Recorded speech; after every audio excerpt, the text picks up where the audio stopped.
Ya soalnya kalau saya lewat jalur belakang juga bisa kan.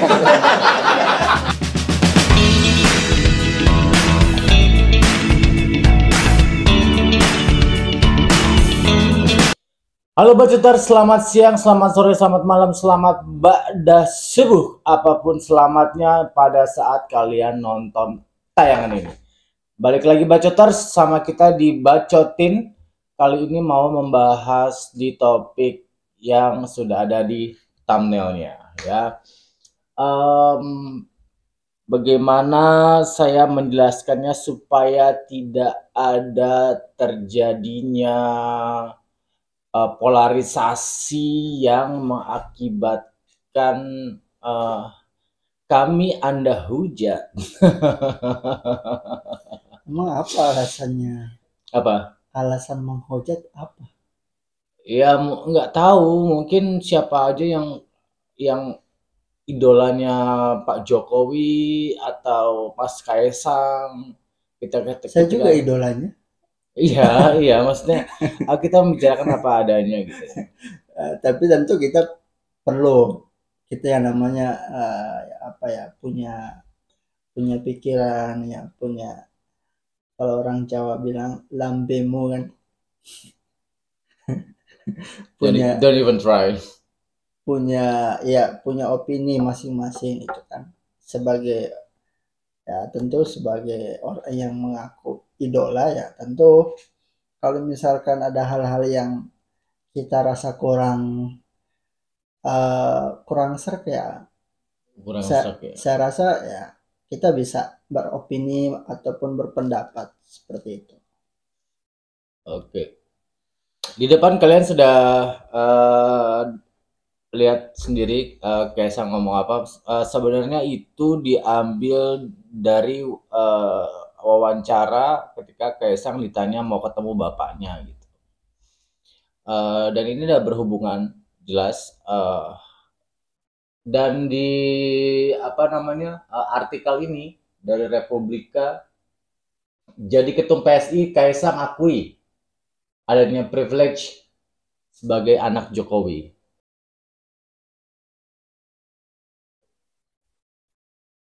Mengakui adanya. Dia mengakui sendiri. Iya, memang harus diakui. Harus diakui karena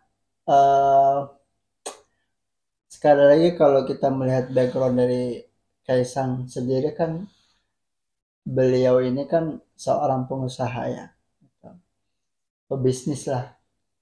Dan ketika ya saya rasa sah-sah saja ketika dia beralih ke politik. Boleh, boleh. Sah-sah saja boleh. gitu. Yang jadi masalah ini kan yang menjadi topik dari pembicaraan ini kan ketika Kaisang ini tidak ada ABC 2 hari langsung jadi ketum PSI, ya kan?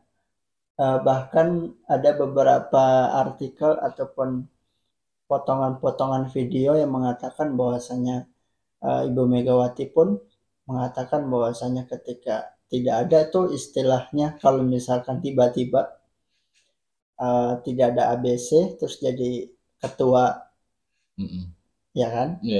Dan itu adanya pelanggaran ADART. Ya, tapi harus kita ketahui juga setiap partai politik punya ADART yang beda-beda gitu. Tetapi memang rada aneh ini yang pertama bukan hanya di Indonesia tapi di dunia. Ini yang pertama. Tapi menurut kamu nih tiba-tibanya ini ada niatan apa di dalamnya? Atau ada keinginan apa? Karena dari Kaisang sendiri pun sudah mengakui bahwasanya memang adanya privilege itu sebagai anak presiden, anak Jokowi gitu. Menurut kamu ini yang tadinya si Kaisang ngomong tidak akan beralih ke politik, tiba-tiba ke politik gitu. Menurut kamu gimana? Kalau menurut saya sih gini ya, dia bisa jadi kompas politik Jokowi di masa depan. Kalau menurut saya, Kompas. ya bisa jadi kompas politik Jokowi di masa depan. Bisa dibilang kendaraan dari Not really, kekuasaan. kalau kendaraan sih enggak ya, karena Jokowi kan udah selesai. Iya, untuk meneruskan daripada kekuasaan itu kan bisa jadi. Iya. Jadi di luar sana tuh banyak sekali memang ini terus menerus digoreng gitu kan, sehingga banyak sekali pendapat-pendapat di luar sana yang mengatakan adanya politik dinasti. Ya. Seperti itu. Zaman SBY pun gitu juga, tapi nggak seheboh sekarang aja gitu. Nggak sih. Kita harus. Tapi memang ini heboh sih. Ini ya makanya, ya kan, ini heboh. Dari awal pun memang sudah sangat heboh gitu. Maksudnya politik dinasti pun kayaknya kan nggak cuma di Indonesia ya. Ya itu sebuah hal yang wajar, dan I do really appreciate ada anak muda yang berkecimpung di dunia politik gitu ya. Even though Kaisang ini belum berpengalaman sebagai seorang politician, tapi at least kan dia ngeliat bapaknya ya kan. Setidaknya 1-2 dapat ilmu juga kan dari bapaknya. Ya, dan beliau mengatakan bahwasanya patokannya ya memang bapaknya gitu. Iya. Pedomannya memang bapaknya. Pedoman. Yes. Saya tidak akan meralat itu ya. Oke. Kamu lihat nggak ininya baca pres Caimin. Kenapa? Yang mengatakan, yang ketika ditanya Kaisang jadi ketum PSI ini, dia bilang apa? Beliau mengatakan bahwasanya partai-partai lain diminta hati-hati. diminta waspada. Iya, karena jadi PSI ini menurut Caimin ini dianggap quote unquote ancaman. Iya. Itu setuju sih. Saya setuju sih dengan kalau Caimin beropini seperti itu ya. Terutama untuk PDIP. Terutama untuk PDIP yang paling harus waspada. Makanya kemarin untuk meredam isu atau apapun, kemarin Kaisang itu kan juga sowan ke Mbak Puan kan. Gitu. Karena sangat memungkinkan adalah suara PDIP yang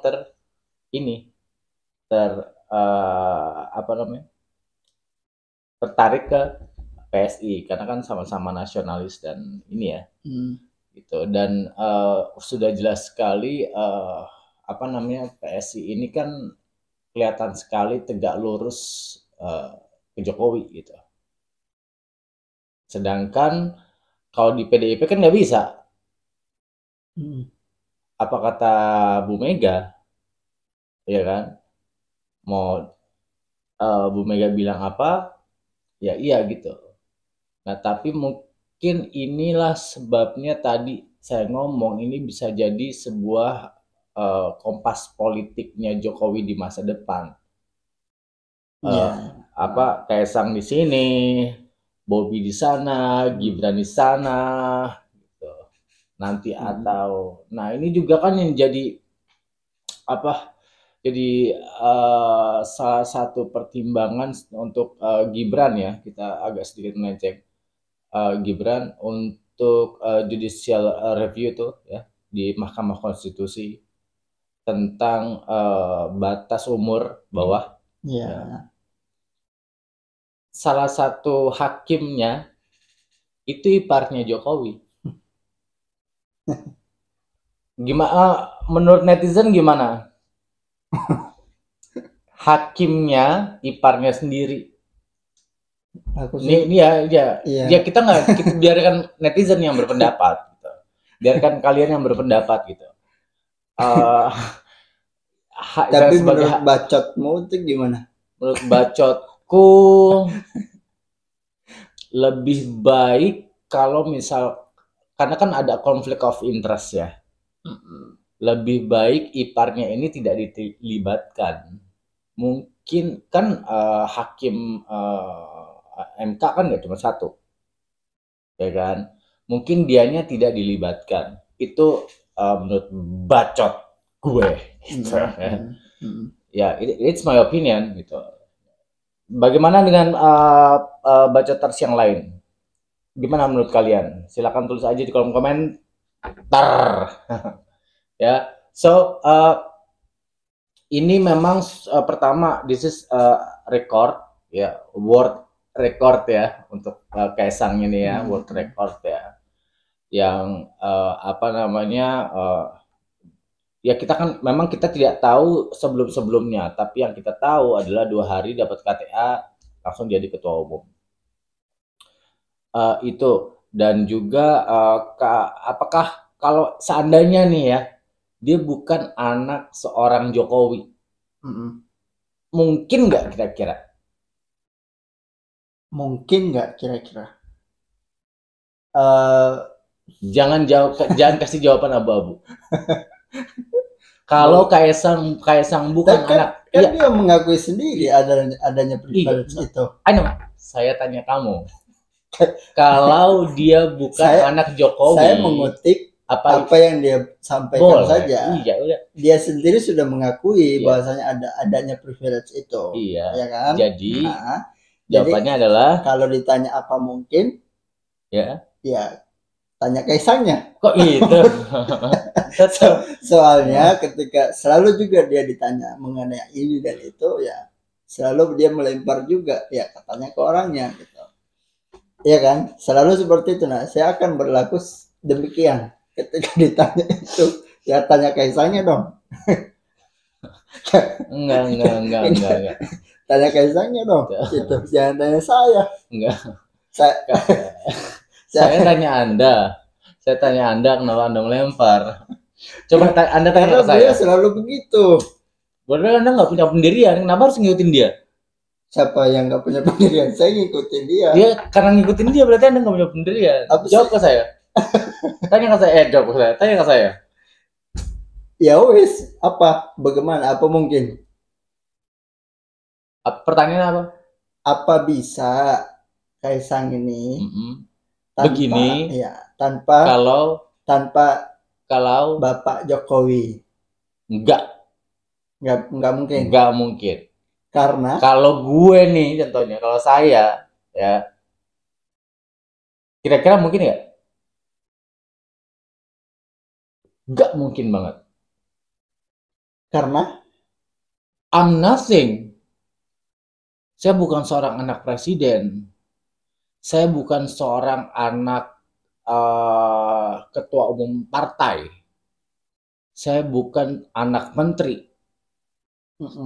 Saya biasa aja. Terlebih ini anak orang nomor 1 di Indonesia. Tapi beliau pebisnis, pengusaha sukses. Iya. Tidak ada yang mendinai hal tersebut. Yang mendinai hal tersebut siapa? Nggak ada. Bisa aja. Dia pebisnis, pengusaha, bisa aja. Udah deh. Jangan Anda membohongi hati nurani Anda sendiri. Bukan. Tolong. Saya jangan melebarkan ini gitu. Biar ini semakin ceritanya segala kemungkinan itu bisa saja terjadi. Ya. Tetapi memang melihat latar belakang ya daripada Kaisang itu memang jawabannya mungkin nggak akan bisa ya, kecuali memang jalurnya memang ke sana. Dari awal memang jalurnya ke sana, meskipun dia bukan anak presiden, tetapi jalurnya memang dari awal sudah ke sana, mengarah ke sana. Mungkin. Itu mungkin. Tetapi karena memang kita melihat jalurnya dari awal itu tidak ke sana, inilah yang banyak orang beropini, berpendapat bahwasanya ya dia ini seperti ini karena dapat privilege daripada bapaknya seperti itu. Yang dimana privilege tersebut bukan dia mau juga sebenarnya ya Syah. Kan kita nggak bisa milih ya, kita lahir dari mana, dari keluarga siapa, bapak kita siapa, ibu kita siapa, kan kita nggak bisa milih hal tersebut. Itu, ya. Tidak ada maksudnya bukan salah dia juga, bukan. Tidak ada yang salah di sini gitu. I mean like gini aja sih menurut saya, kayak setiap orang punya hak politiknya. Setiap orang punya hak politiknya. Dan dia menggunakan hak politik dia. Which is fine. And it's good. Gitu. Tidak ada yang mempermasalahkan itu. Iya, I'm telling you. Iya, tidak ada yang mempermasalahkan itu. Tapi saya menanggapi pertanyaan yang Anda sendiri lemparkan tadi, bahwasanya apa mungkin dia, kalau dia bukan anaknya Jokowi, dia bisa begini. Nah, seperti yang sudah paparkan tadi gitu, bahwasanya siapapun yang di luar sana melihat itu dan mengetahui latar belakang daripada Kaisang ini dan lain sebagainya, ya tentu jawabannya mungkin akan sama gitu. Ya kan? Dan beliau sendiri mengakui bahwasanya adanya hak istimewa itu dari Pak Jokowi gitu. Oke. Bacoters, menurut kalian gimana? Apa mungkin Kaisang bisa begini kalau dia bukan anak dari seorang Joko Widodo? Tulis di kolom komentar ya. Kalau gitu kita akan lanjut lagi di topik selanjutnya. Nggak usah ada kata terakhir deh ya. Karena tadi udah jelas sekali ya. Karena itu karena jadi pertanyaan buat kita semua gitu. Mungkin nggak sih kalau dia bukan anak seorang Jokowi dia bisa begini gitu kan ya. Oke, kalau gitu terima kasih for watching. Saya Regi Pranoto dan saya Rizal. Bye bye.